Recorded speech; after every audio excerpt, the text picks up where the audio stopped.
Hi everyone, welcome back to my channel. So for today I'm going to do some hot foiling, and I have showed this in previous videos, or a couple of videos maybe from last year, but I wanted to drag this out again, and you'll see in this first bit, because I don't drag it out often enough, it's a bit of a trial and error. So I am fiddling with it now, and of course sometimes you just have to have a bit of patience. All the supplies, as I've said there, will be listed below for you in case I forget to tell you what die or plate that I'm using.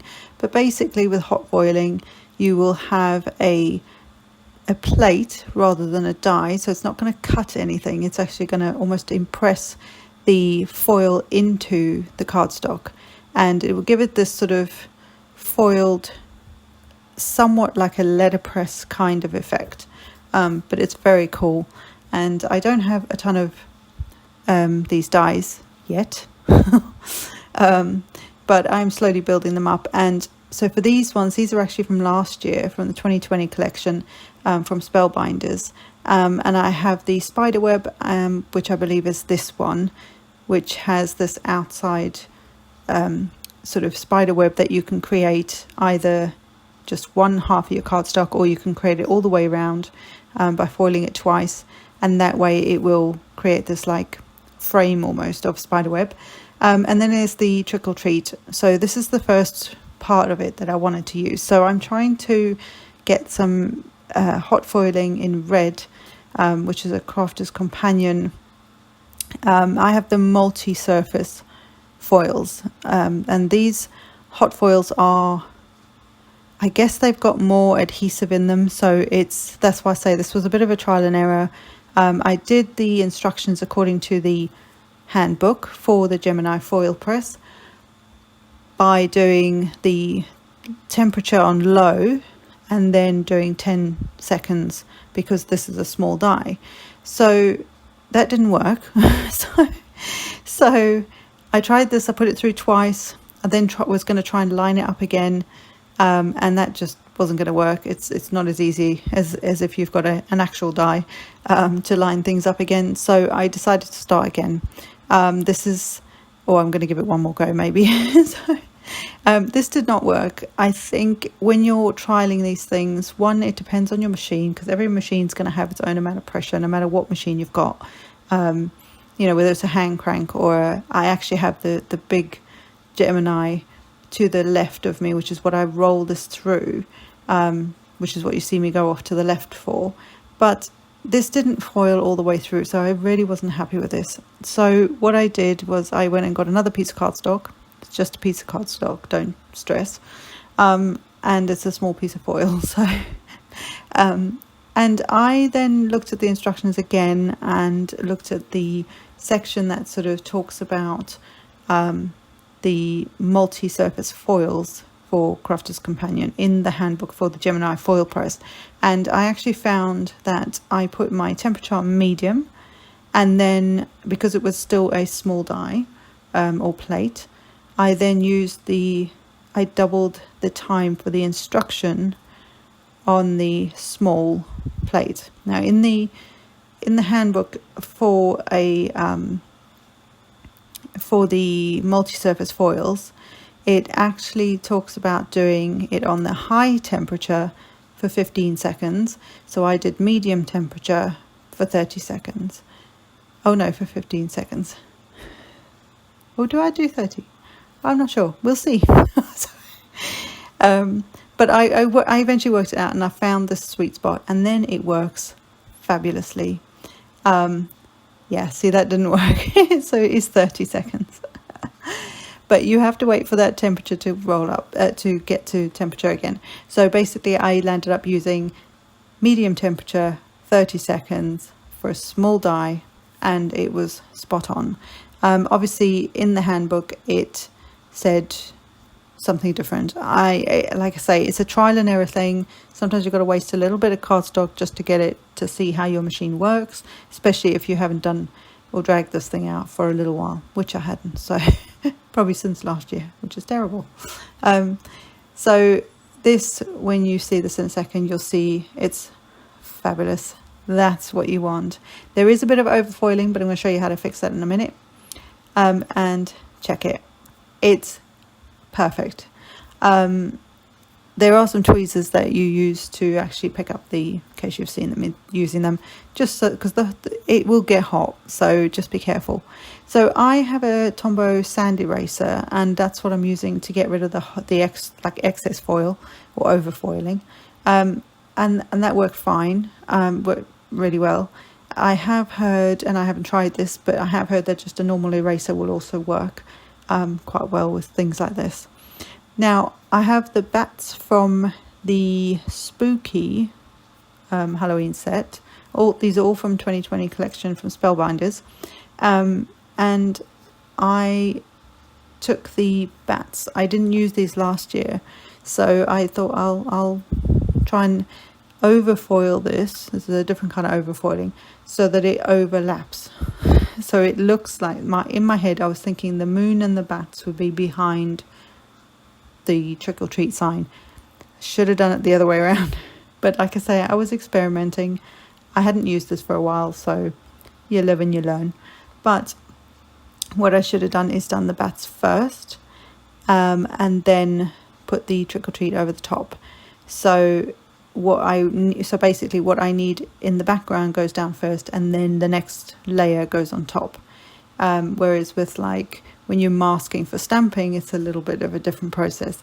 So this was just a sort of, like I say, trial and error. So again, I put it on I thought this was a small die, or this is a small die, or plate. So I put it on for 30 seconds, and then I had it on the medium temperature. And again, it works beautifully. So just running that through the machine again, and you'll see again it will just pop off, and look at that. So do you see where my T, it kind of has a ring going through it, which is the edge of the moon.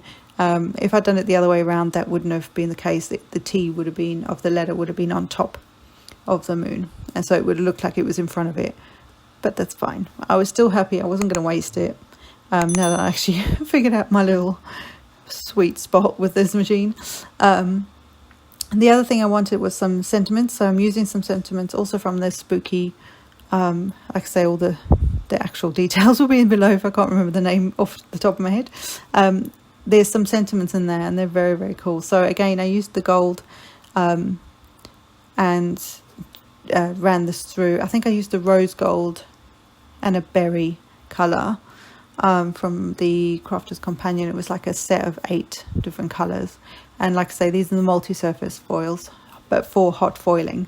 Other kinds of foiling things you can do out there as well, but this is specifically to hot foil something, and it's a different foil to the others that are out there, like the deco foils and stuff like that. And again, it just was fabulous and I loved it.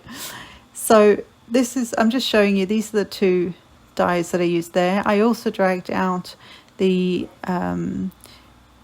it's the Sunday Drive, I don't know, I can't remember exactly off the top of my head if it's a Spooky or Halloween Boo add-on for the Sunday Drive dies, which again I did a video last year on those as well.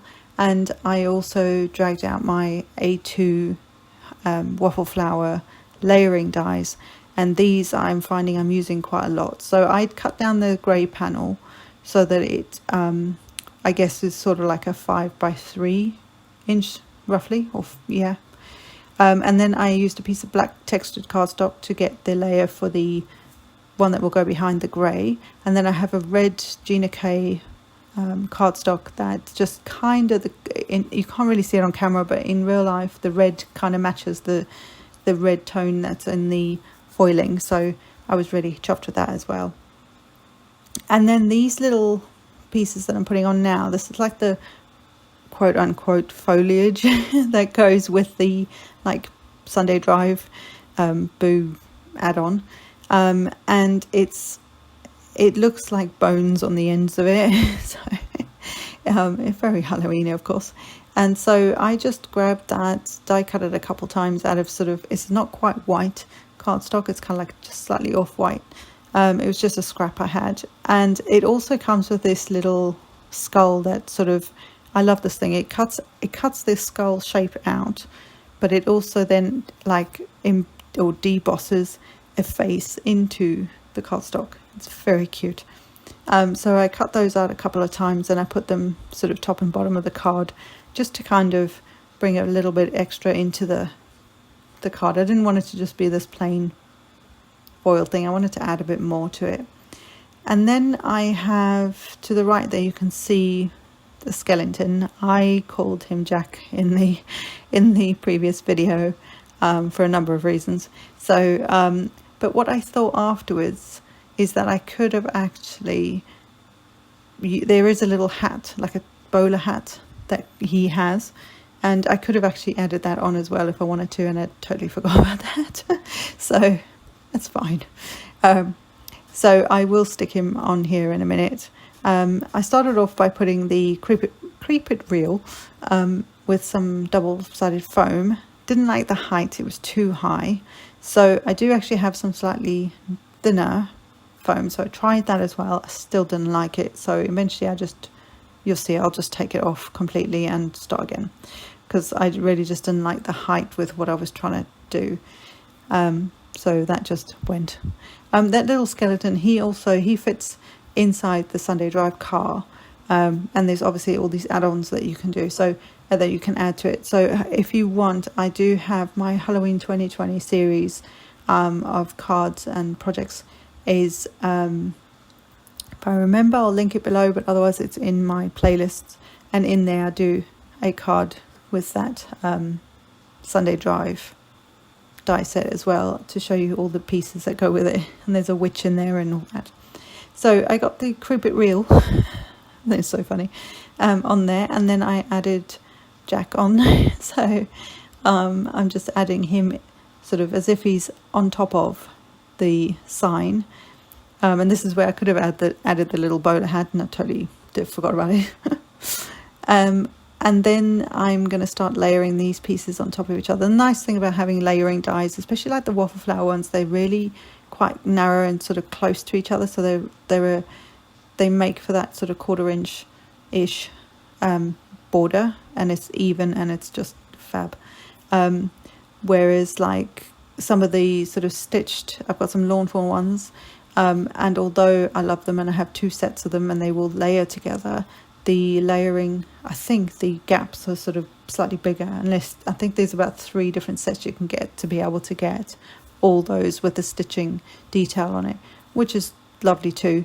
But I like big sets like this because it's just like there's a ton of dies in there, and of course I'm obsessed with lawn fawn anyway, so I've got all their dies, well not all of them, but that would be something. And then sorry, I digressed. And then as a finishing touch, I decided to grab, these are from Lucy's Cards, they're little things by Lucy's Cards, and she's local-ish to me, not around the corner from me, but she's local to me, so I like supporting local companies.